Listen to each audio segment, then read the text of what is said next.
Okay guys, here we are again. I've tried to do this video 3 or 4 times and ended up with major problems.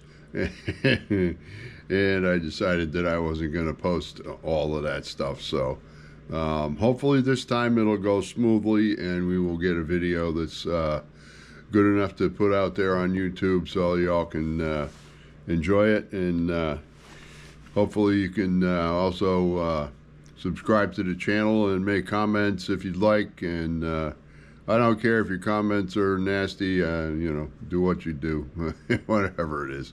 So I hope you enjoy this, and let's get started.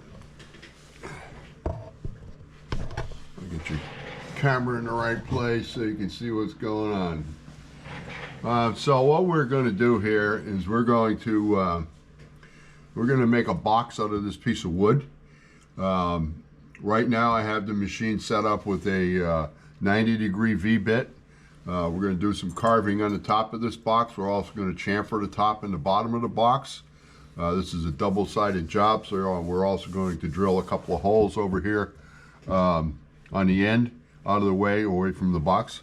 And that's going to allow us to flip this piece over and obtain some pretty much perfect alignment, hopefully. That was one of the problems I had in one of the other boxes. The when a drill bit goes through it, it drills holes and it goes into the spoil board. And what happened was, when I put the board, flipped the board over and lined up those holes with the pins, which I use. I actually use old router bits to do that. And I had the 2 pin holes in here. I used the wrong holes. So when I got through with the box, the front of the box didn't line up with the back of the box, and it was just a mess. So I have that box around here someplace. If I find it, I'll show it to you. If not, then I'm not sure where I might have thrown. I think I threw it away because it was just no good. Anyway, so what we're going to do here is we're going to use the new setup that I have. I put a new Acorn CNC board in this machine. I'm using CNC 12 for the software. And by doing that, I've discovered that I can use a touch plate, which is just a piece of aluminum with a wire on it. I think you can see the wire. Anyway, the wire goes back to the control board, and when the bit comes down and touches this, it signals the board to, you know, that's where the 0 is. It actually touches off 2 times on here, and then what it's going to do is, instead of doing what I usually would do, is start the software and run the program and cut the piece. Instead of doing that, before it does that, it's gonna go over here to this guy. I call this guy R2D2 because he looks kind of like R2D2 in a different shade. But you know, just because he's yellow doesn't mean, you know, anything. You know, I can still call him R2D2 if I want, because it's my machine, my channel, so I can do whatever I want here. Anyway, it's going to come over here. It's going to touch off on the top of this, and it's going to do that twice, and then it's going to go back. It's going to cut the job, and what's going to happen is, the next time that I change the bit in the middle of the run, the next tool bit's going to come over and not touch off on this plate. It's just going to come here and touch the plate, and when it touches the plate, the software knows to do the math to figure out where the top of this material is according to the new bit and the new length of the bit. So it saves a lot of time. It's way better, and in my opinion, I think it's going to work great. So we're going to do that right now. So like I said, it's going to touch off here, then it's going to come over here, touch off over here, and then we're going to be ready to cut this job. And one of the things that I frequently forget is to turn on the VFD. And when you don't do that, the bit comes down and tries to cut with the spindle not turning. And usually you got enough time to shut the thing down before it does that. But if you can remember, always turn the VFD on before you start. Like I don't always, but it's on now. So all we gotta do is wait for that to warm up. And in the meantime, while that's doing that, I'm gonna start the job. So I also got this fancy dancy pendant here. So in order to start a job, you see this green button right here? All I have to do is push that, and the software will go through a few different questions on the screen, and then it'll just do everything. I don't have to do any kind of crazy pushing buttons and jogging the machine with the arrow keys or any of that stupid nonsense.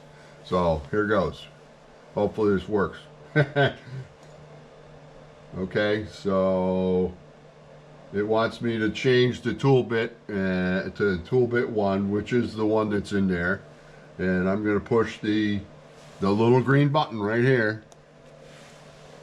All right, and now it's going to ask me the way I want to set my 0, and for a new tool path, I'm always going to pick number 1. And now it says to jog the tool over the plate. And what I'm going to do is I'm going to switch this switch right here to Z. And I'm going to remember that Z, when it goes this way, is in the negative direction. So I'm going to turn this hand wheel this way. And you can see, as I do that, it's lowering the Z axis. So the reason I'm doing that is because when this zeroing process goes on, if the spindle is way up high, it's gonna slowly go down all the way. So I usually lower the spindle down closer to the touch plate, so that it doesn't take a long time to get down there. So now all I'm going to do is push this button, and you can see that that's going down. It's going to touch the plate, come back up, and it's going to go back down slowly, and that's going to give you a more accurate 0. And now on the machine it says store the touch plate, because you don't want to be cutting that, and get that out of the way. And then I'm going to go back and I'm going to hit this green button again, and I'm not going to push it in front of the camera because the machine's going to run over here and touch this other touch plate. Watch. There it goes. Down it goes. Touch once, and now it's going to touch again, and then it's going to go back to XY0.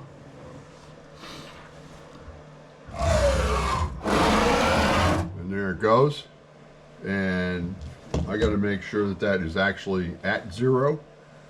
I put the X on the board by doing their diagonal cross thing with the straight edge and all that kind of stuff. So all I want to do now is I want to go into the Z, and I'm going to lower this bit down to make sure. I can't do that. I'm going to have to just trust that the DRO knows where Z is from the other day. So it won't. I'm not able to do that because I'm in the program. So we're just going to go for it, and hopefully we're in the right place. It does look like it's in the right place, so we're just going to go for it. And the way to do that is I've already put the dust boot that I have back on. You can see it here. I don't have a dust boot, but when I press cycle start, the VFD is on. So we're just going to press cycle start, and it's going to cut the top portion of this. There goes the spindle. And there we go.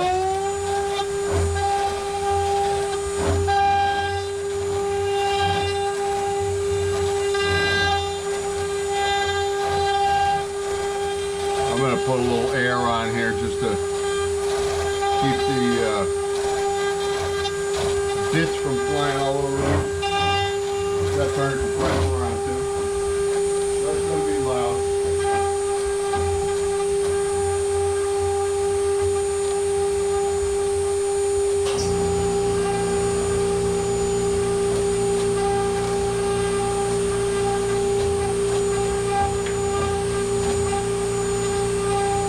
this step doesn't usually make a whole lot of dust, but when I'm cutting out the pocket in the back when I flip this over, it makes a lot of dust. I always use the air for that, so I'm not going to bother with the air right now. It's on, I got the compressor pressurizing, so when it comes time to do the back, it'll be ready.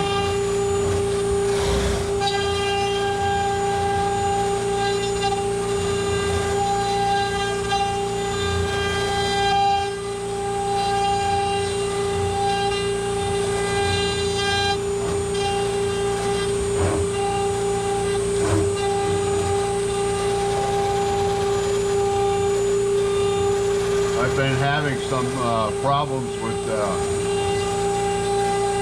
this new board. It drives the motor so fast and so abruptly that the whole machine shudders and it leaves tool marks in the finish. So I'm playing around with different scenarios in CNC 12 to stop that. And hopefully the settings that I have on there now is going to work, so that those tool marks are gone, I hope. If they're not, I have to sand some. Well, I have to sand a little more. It's not a lot, but it's nicer when you don't have to sand anything, but you know, it's almost never the case.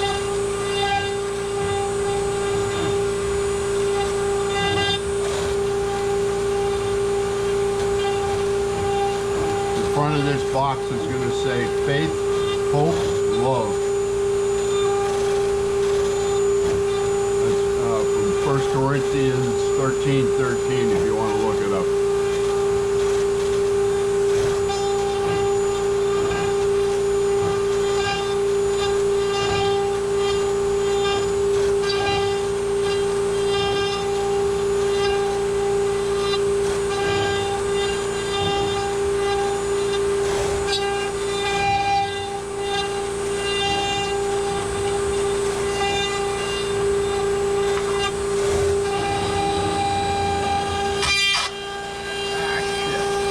That was stupid. I forgot to take the damn pins out to line up the thing, and the bit just ran into it. And it appears that I didn't chamfer the bottom of the box. This is a new tool path, so I will just sand the chamfer onto the box once I'm through with it. Yeah, so that was exciting. It ran right into the side of this bit with the side of the V bit, and it doesn't appear to have damaged it. So it would have only damaged the outside edge, which really doesn't matter. You don't cut with that anyhow. But the bit is still intact. So I think we're okay. So now the next step is to change to tool bit number 3, which is a 1/4 inch drill bit. This was a long drill bit. I cut it off and resharpened it, and we're going to use that to put 2 holes, one here, one there. So let me get the tools out and get that done. Get my air hose out of the way. I do have some rather large wrenches to do this, and if you have wrenches like this, you should be careful using them, because big wrenches like this can tighten things really tight. And I'm now tightening it. I'm supposed to be looser. And you could actually damage the threads, either inside of this collet nut, or there's threads on the end of the spindle, and that would be even worse. And you don't want to do that, because if you do that, you're going to either maybe get lucky and be able to fix the threads. I don't think that's out far enough. I'm cutting it. I'm drilling these holes an inch and a little bit. I think 1 1/4 inches deep. I don't want to take a chance on this thing not being long enough. I'm going to reset it a little bit. Here we go. Now, I get that tightened. Like I said, big wrenches, be careful. So, here's what's going to happen. We've changed the tool. I'm going to use my pendant. I'm going to push the little green button. And now it's telling me that the machine is going to move to this RTD2. And I think I'm going to change the macro so that it says the machine will move to RTD2, because I think that's kind of funny. So here goes. Here it goes. It's going to touch once, then twice, and then it's going to go do its thing. Well, actually, it's going to go to X, Y, and I had to push the button again to get it to go. But I'm just pushing a button. That's all I'm doing. Now, I've changed the tool bit. Normally, that would have been a real pain in the neck, because I was jogging the machine around and lowering it down slowly with the little piece of paper or something like that. And, you know, this is just so much easier. It's ridiculous. And I think it's probably going to make the whole process more accurate than the way I was doing it before. So it's telling me to put the dust boot back on. I don't have one, so I'm just going to push the button. And here we go.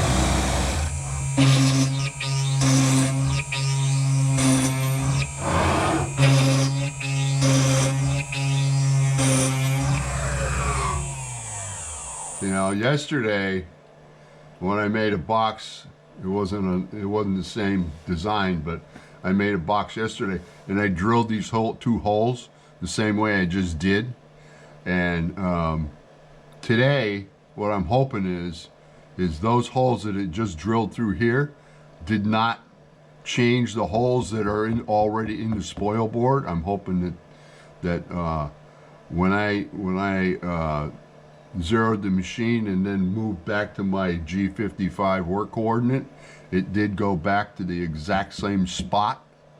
So if it did that and it did it correctly, when I drilled these holes today, the bit should have just went into the hole that was already there and not elongated it or made it bigger in any way.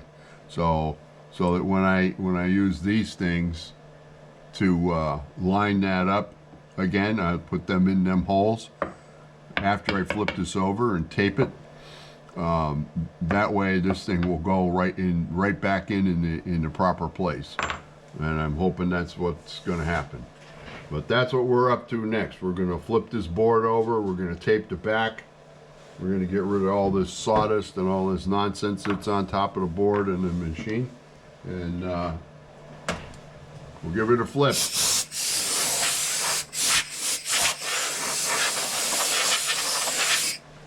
When you're using an air hose to do that, don't blast it. It just makes a bigger mess and the stuff goes flying everywhere.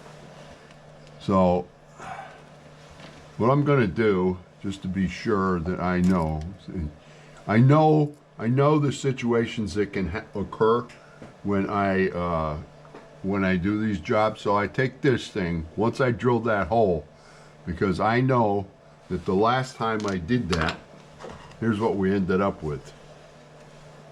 You can see there's no chamfer on this side. There is on that side. This part here is not in you know, this, and this is supposed to be a chamfer. There's no chamfer on this side, and this side is too far up. And here's the back is opposite. So basically what happened is when I flipped this over, this was on this side just like this. So when I flipped it over, it went like this, and then I put the two pins in the hole, but the two pins went in the wrong hole that were like 1/4 of an inch off. So when I cut the inside, this looks fine on the inside, but when you take the thing off the machine and you're gonna go sanding it, you're gonna find that, and it's like that just destroyed the whole piece. So this is pretty much junk. But that's the same thing on here. This is Faith, Hope, and Love. And this is in Spanish, because this box, that's also in Spanish, is going to go to Guatemala with us next week. Well, not next week, the week after. And we're going to put the keys to the house we're going to build down there for our family in this box, and we're going to present the keys to them inside of a box like this, not this one. The one that I have in the house is very much nicer than this one, because it's actually in alignment. So that's what I'm making this box for, but or that box. That's what I made that box yesterday for. So what I do is I take a screw like this, and I drop it right in that hole, and I take another one, and I drop it in that hole, and I keep them right here. And there's this little a little thing here. That's for lining up pieces of wood. I cut all these. There's a whole bunch of them. And I cut all those, and typically what I'll do is I'll butt the edge of my piece up against all these pieces of pipe. I have more to go across the front, but I took them out because they're in the way. So all that said, I need to change this over to the other side. So hopefully those screws are right directly in the holes that I made yesterday. So I'm going to take this loose, and this is a little bit of a lengthy process, and when I do the video, it's too long.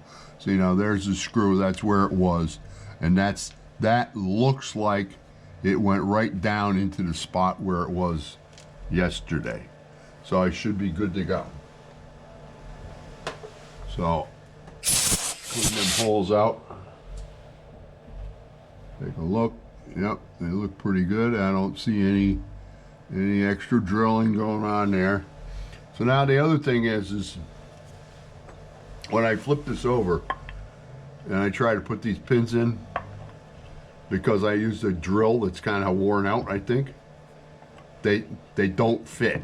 You know, so sometimes I'll put the bit in the wrong way, and it don't have to be absolutely perfect, but you can see that is tight. That is really tight. So here's what I'm going to do to it. I'm going to get a 1/4-inch bit out of here, and what I'm going to get is not a 2 flute. It's going to be, if I can get it out of there, it's going to be a 4 flute. It's going to be a 4 flute bit, and I can tell you why. You see? There's a 4 flute bit. Got 4 flutes on it. So I'm going to put this in my drill, which is right over here. I'm going to put it in the drill, and I'm going to turn this thing a little bit so you can see what I'm doing. So here's the piece. So there's the bit in the drill. I'm on slow. I'm going to stick this thing all the way in as far as I can, and then I'm going to just do a little bit of reaming in that hole.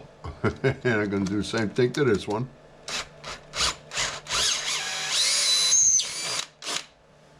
Carefully. We want these pins to fit in here reasonably tight, and that's just about perfect. That one's just about, you know, they're not tight. I can spin them easily in my fingers, and as long as I get them in there straight, they go in nice and straight. And there's not a whole lot of side movement on that one, and there's not a whole lot on that one. So this should be good. So that'll put this board back in place where it's supposed to be. So now the next thing I have to do is, generally what I do is I sand this pencil mark off of here, because once I have this all cut, if I leave that sand mark or that pencil mark on there, it becomes a real pain in the neck to sand. So I'm just going to sand that off of there. It takes a couple seconds. And I don't have to sand it really crazy. I just need to get most of it off because I'm going to sand this whole thing later. I'll probably use I have a Makita orbital sander that I use. That's battery operated, of course, because, you know, who uses cords anymore? Not me. At least I try not to. I hate cords on tools because it's just another thing to get all tangled up around my feet and trip on.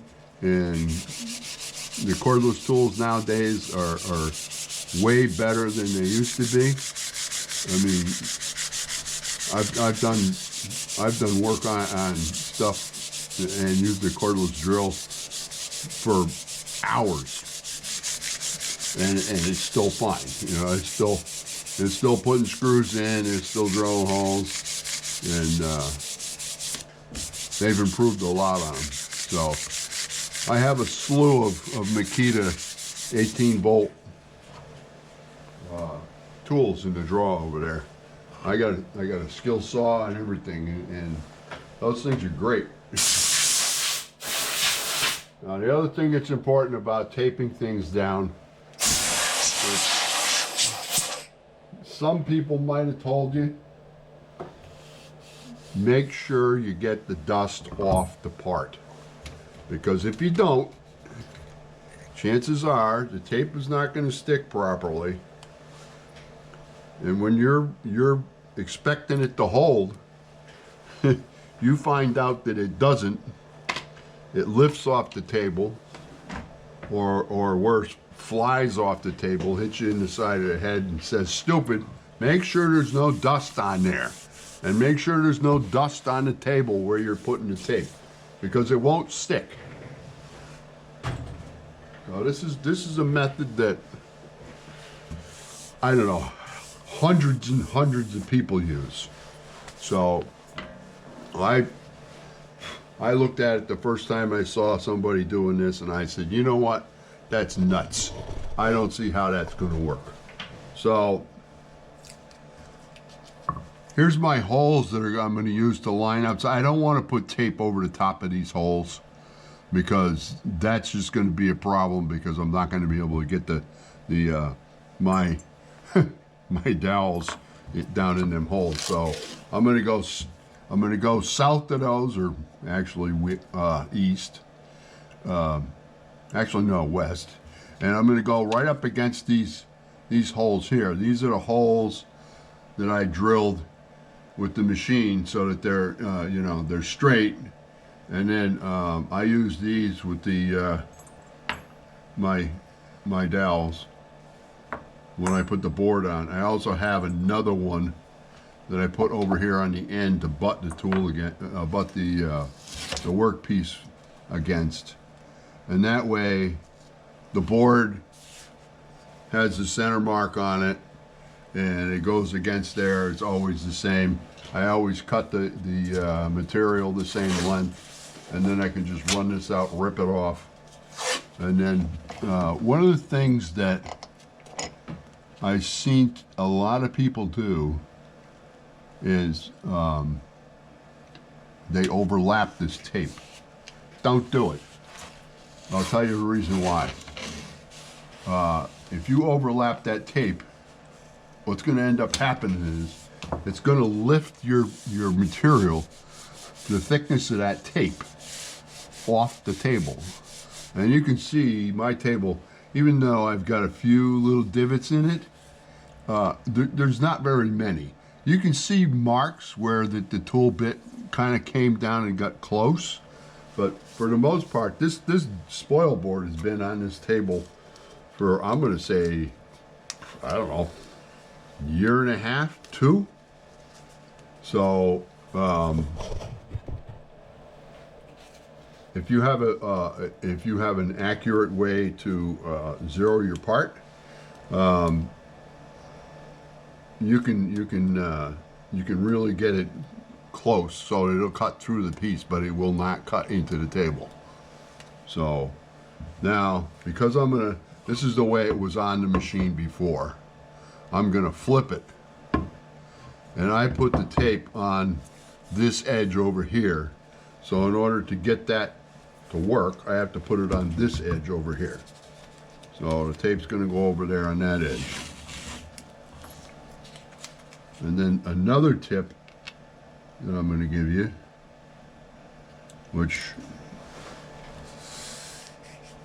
since I'm in New England and it's damn cold, in the summertime, I'll use a medium or even a thick super glue. In the wintertime, it's 30 degrees in here. I don't usually come out here when it's 30 degrees. I do have a little milk house heater that I run to keep my feet warm, and but it's still cold. And that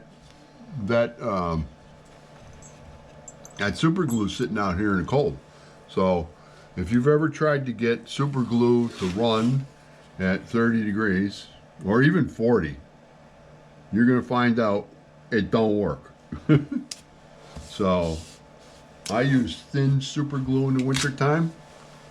And I use it as the weather warms up. I use thicker and thicker. And the issue is, we gotta find it. Here it is. Some people will put it on the back of the board, and I'm going to tell you a reason why you don't do that. If you put it on here and you go like this and it's thin, it's going to run right off the side. It's going to make a mess. You're going to get super glue on things you didn't want it on, and next thing you know, you're going to be dragging your sleeves through it or your arm, and you're going to stick yourself to the table. I mean, it's bad. Don't do that. So take your super glue and put it over here on the table. Okay, I super glued the top on this damn stuff. I'm gonna have to get a new, nope, there it goes. It's coming off. That's the trouble with super glue. It works great, but, and I cut a big hole in these things. Big hole. Because if you don't, the next time you go to use it after you've cut it open and dump some out of here, next time you go to use it, it's not going to come out.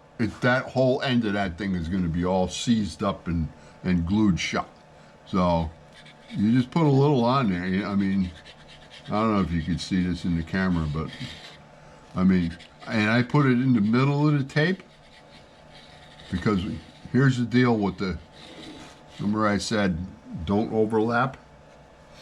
If you put that near the edge, then you have a gap between the tape and you have a gap between this tape. The super glue can get in between there. And when it does, you're gonna have a hell of a time getting this thing off the board because you just glued this board to the table.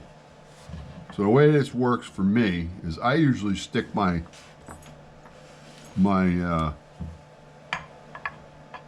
dowels, which you have to be careful when you do these, when you use these things, because on this job, when this gets cut out, it goes right through half of this hole. So if you leave this in here, that bit you're using to cut this thing out, which is a 1/4 inch end mill, it's going to tear the thing up.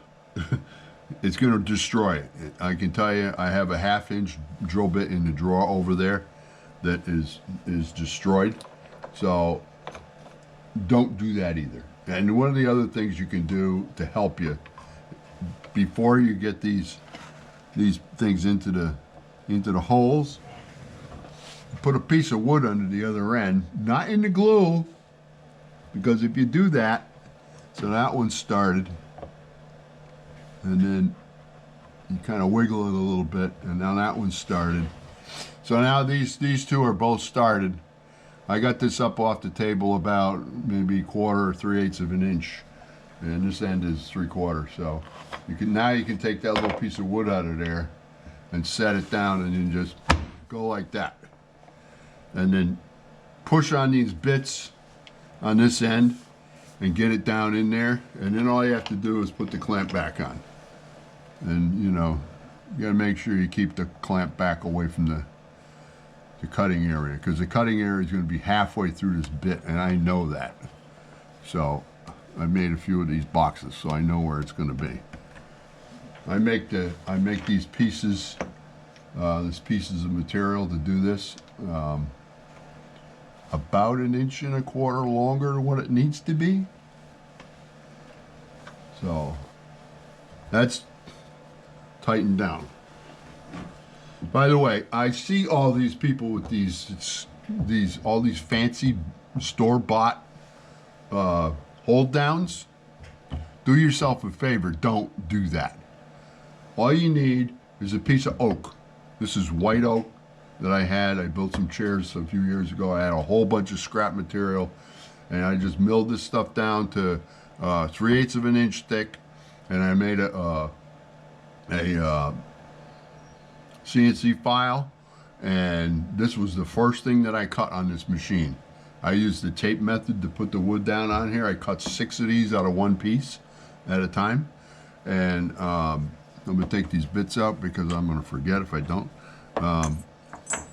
These things are great.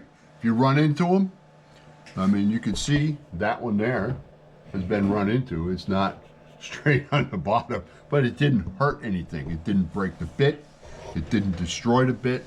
It cut the end of the thing off, and who cares? Because they're homemade. They're very easily made, and it's a very simple thing to do. So now, typically what I've been using is this to do this job. The other thing that I'm going to do is right now is I'm going to turn around to the machine and I'm going to remove that G-code that's in there right now. Otherwise, we're going to be cutting the top on both sides. And I want to cut the bottom now because this is the bottom. So usually I use these bits right here, but this is white oak and it makes a hell of a mess. It just tears the crap out of the wood. So somewhere in my little arsenal of bits, I have one of these. And you probably recognize this if you can see it. This is a compression bit. So I'm hoping that that's going to help me with, it's probably not, but I'm hoping, because what happens is that if you look at the very tip of this bit, it's an upcut bit, but the rest of it's downcut. So I'm going to try it and see if it works any better. One of the issues that you have to remember with this bit is you have to cut down beyond this part right here. So you're talking a pretty deep cut. And you know, the rest it's a down cut bit, so it's gonna push whatever is there down. So I'm gonna try it. I don't think it's gonna work. It's still gonna give me the fuzzies when it's done, but I'm gonna give it a shot and see what happens. So first off, I'm gonna change this G-code out of here. And let me see, I'm gonna go back to here. And CNC files, 4.5-inch boxes. And we're doing the inside and the cutout. And it thinks it already exists because, well, maybe it does. I'm not sure, but I'm not so familiar with this software. But I think what happens is when you you load a job into this software, it ends up at the end keeping it in a file that's separate from the one on your drive. It doesn't use the one that's on the drive. It actually uses the one that's in the machine, because this, from what I understand, CNC 12 and the Acorn board, well, first off, the Acorn board doesn't use the CPU in the computer to run the job. What it does is it uses a CPU that's on the board itself. So it eliminates all that nonsense with Windows trying to update itself and all the other bullshit that they try to do. So it eliminates all those situations. So I think when I load a job, what it's doing is it's copying that file onto the computer, and it also copies it onto the board, or at least portions of it. And then it does something called read ahead. And when it reads ahead, it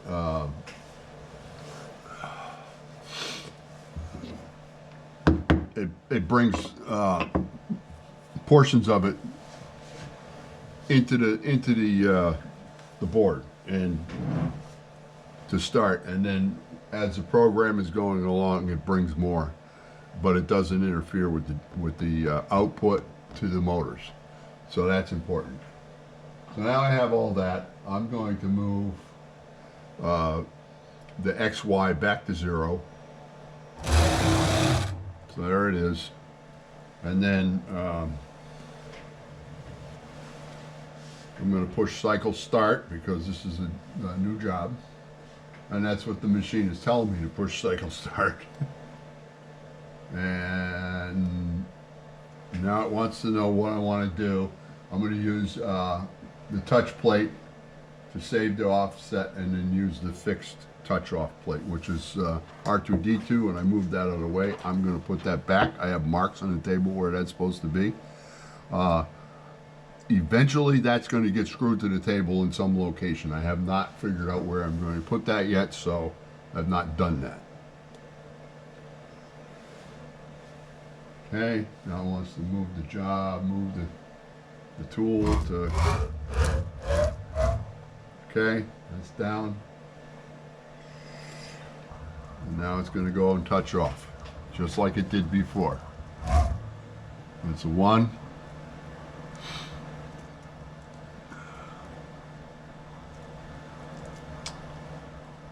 And that's 2.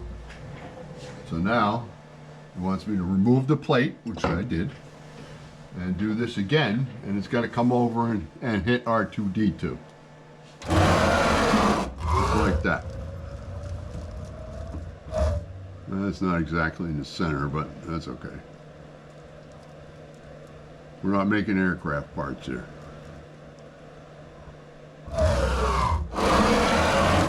So now,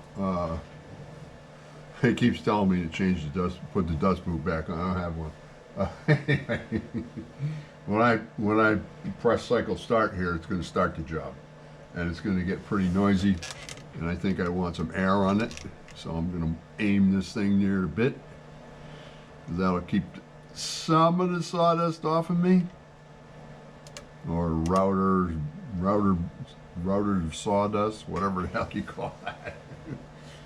And I'm going to hit cycle start, and hopefully everything's going to go the way we want. Spindles up.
that's the end of that job.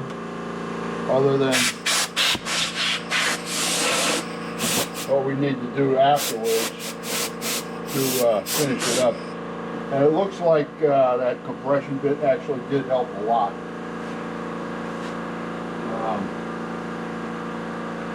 Our compressor will shut off in a minute. So what we're going to do now is we're going to take this off of here. And the way you got to get it off is you got to get rid of these first. And then it's usually a good idea, that bit will carve your hand up in a way that you don't like. So we're going to move this thing back out of the way so that doesn't happen. And here's one of the reasons why is when you pull that up, sometimes it'll stick. So that goes in the trash. And this is the product that we made. So if you grab them in the back, because see I didn't put the tape all the way in the back, they come up a lot easier. You can see right there is where some of that super glue leaked out. Now you just peel these off like that. Of course you probably can't see me doing that, but you peel that off and you're done. Of course this side has no chamfer on it because I forgot to include it, the chamfer on this part of the thing. So there's a bunch of different ways we could do that. This thing looks like I might not even have to sand it to put it together for the initial time. Let's see. Oh, look at that. Fits right together. It's like magic. They go both ways? Goes both ways. So there you have it. So that says faith, hope, love. Corinthians 13:13. 1 Corinthians. 1 Corinthians? Don't you mean first? Yeah, that's what I mean. Some people call it 1. I'm not going to mention any names, but I think most of you probably know who that is. Anyway, now we're getting a little coughing because of the sawdust. As you know, stupid people don't use respirators. We're just going to give this a little sand just to show you how long it takes to clean this thing up. Of course, I have to make the bevel on the back because I didn't do that. I forgot about it. And instead of doing that with the hand sandpaper, I have my little friend over here.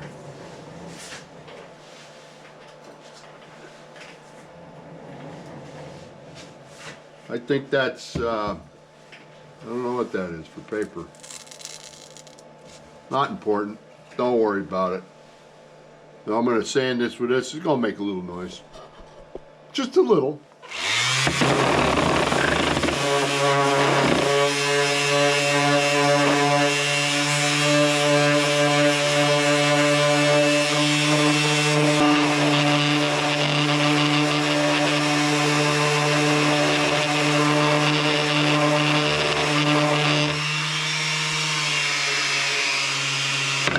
Slow the sander down a little bit so I can put this bevel on here.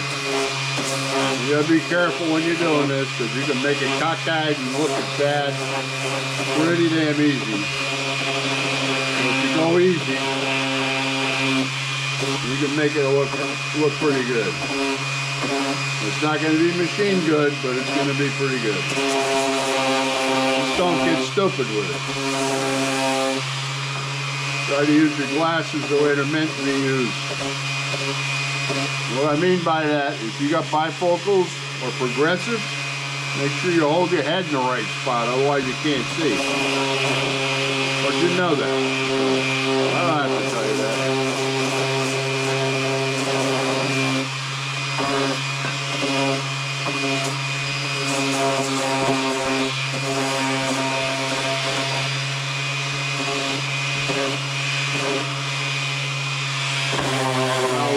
Back.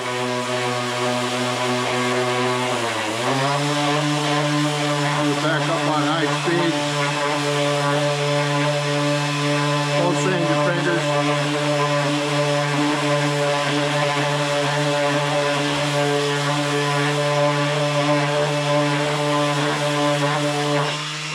Add a little more in the front.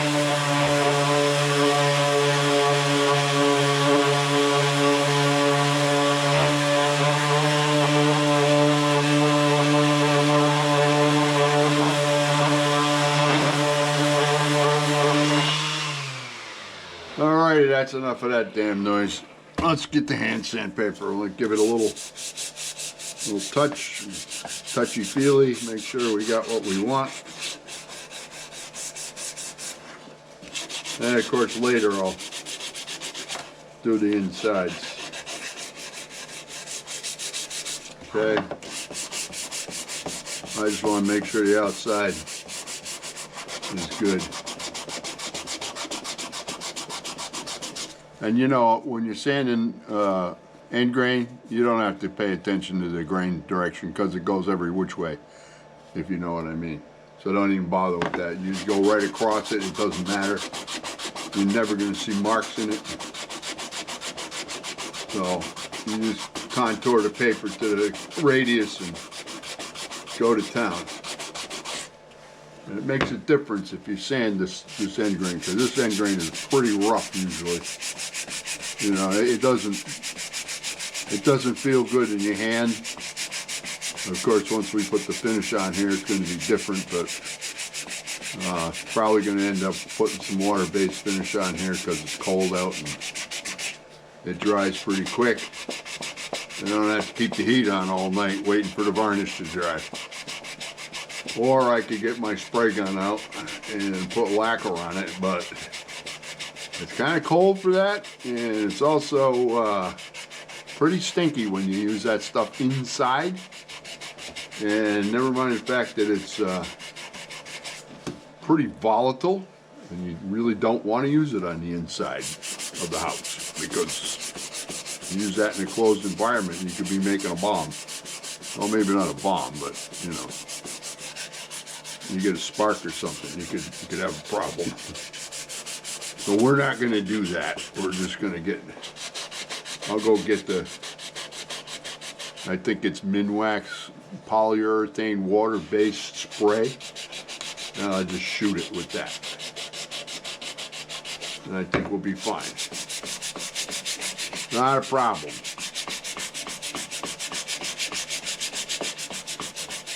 But I have done these with lacquer, and they do come out very nice. I would not recommend using a brush of any kind on this because of the carving, because the finished material gets down inside of there, and you might think that you got it all out, but you'll leave it set, and some of it runs and pools down in the bottom of the V carving, and it really looks like crap. So don't do that. Just spray it. Well, spend, I don't know, $10 or $15 for a can of that stuff, and it takes about 3 seconds to squirt this thing, and it'll be good to go.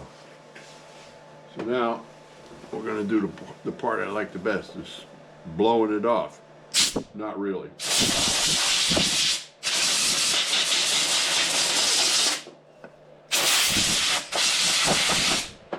Sends crap flying in the air.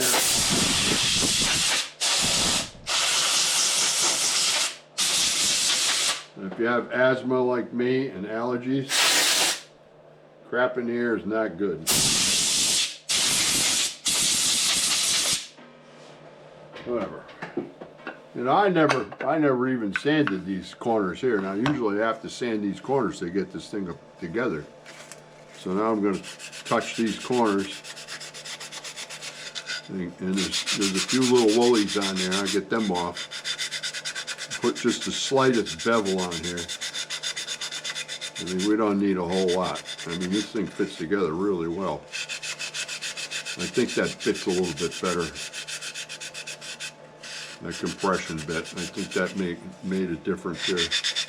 Usually I have big fuzzies down in here. I have to sand quite a while. And, you know, I might have been sanding here for about 5 minutes, but usually it's more. So we're just taking the heavy stuff off of there. Get a little sweep across there and across there. Feel anything? Maybe a little bit right there. Okay. So I don't know if you can see. I can see a little bit. You can see there's marks in here. And you know, white oak tears out. You know, you get the really hard stuff like right here is hard. And this stuff down here is not. So when the tool goes over, it kind of tears little pieces of it out and it's rough. So later on I'm going to get in there with some sandpaper and I'm going to sand that out and it'll be fine. We'll hit this one. And we're going to be done in about, I don't know, less than a minute. Unless I get talking about something. I like to talk, so I like to tell stories. And sickening and stupid dad jokes.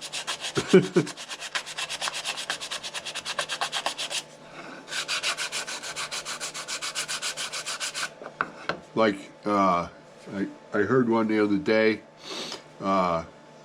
why did the scarecrow get an award? Because he was outstanding in his field. Yeah. Stupid. Kind of funny. Did you know that dad jokes are actually been around since like over 2,000 years ago? Turns out that the old guys that used to, you know, do all these crazy things, you know, start wars and stuff like that back in the day, back 2,000 years ago, they had a sense of humor.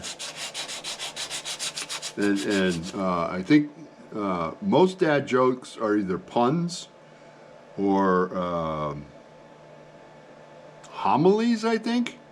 Maybe, I don't know. Maybe not. Maybe not a homily.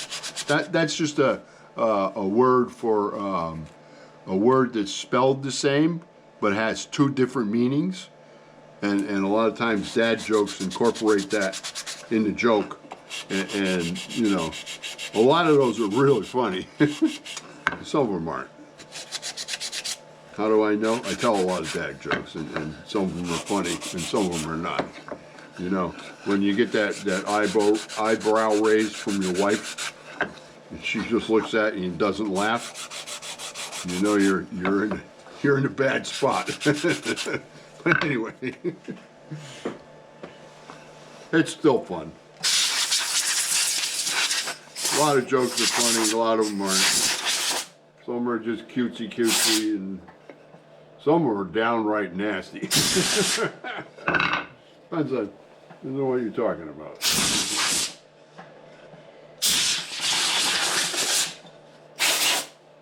But anyways, I don't know what the time is on the clock.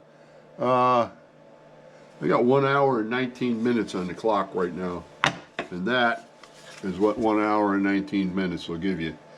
And you know, that's not including the drawings and the G-code generation or all that stuff. But that's not too bad. Let me get some stuff to put on here and let it show you what it actually looks like. Let's see, what do I got? I got WD-40. No, then I won't be able to put anything else on it. Why don't I find some... Is this mineral spirits? Oh no, that's paints there. Oh, this is right. Painter's solvent. Oh, that's got to be nasty stuff. Painter's solvent I found. Okay, we're going to try it. I'm going to put a glove on and get it in a box. Use my little paper towel to put it on with. This stuff is going to stink. Of course, you know, dust boots wouldn't have that. See? Better. Now we take my little handy dandy screwdriver. Oh, I ripped the whole top right out of it. Look at that. I'm gonna have to put that back. Oh well. It is what it is. Don't make stuff like it used to. Actually, back in the day, this wouldn't exist. It would be a metal top. You know the ones. You probably remember them. I wonder what this smells like. Oh, nasty. Now let's see. Let's see if this does anything. Oh yeah, that's not going to stay very long, but that did it. So there's the box. Pretty nice looking. Got a lot of curly cues. And of course that solvent's not going to stick around very long. So that'll be dry before I go in the house. It's already starting to dry. Yep, it's all cleaned up. There we go. Alrighty. Huh. Think I can get that back in there? Oh man. I don't know. I might have to whack it like that. Not guaranteeing you that's going to be airtight anymore, but seems like it went in there pretty good. Anyway, I think other than telling you that this is a simple box to make, I'd be really appreciated if you subscribe to my channel and drop me a few nasty comments if you can, or nice ones if you can. Whichever one you want to do, I don't care. I'll read them and see what you say. Any opinion is a good opinion in my book. So hack away, type away, whatever you want to do, and make yourself a box. Bye.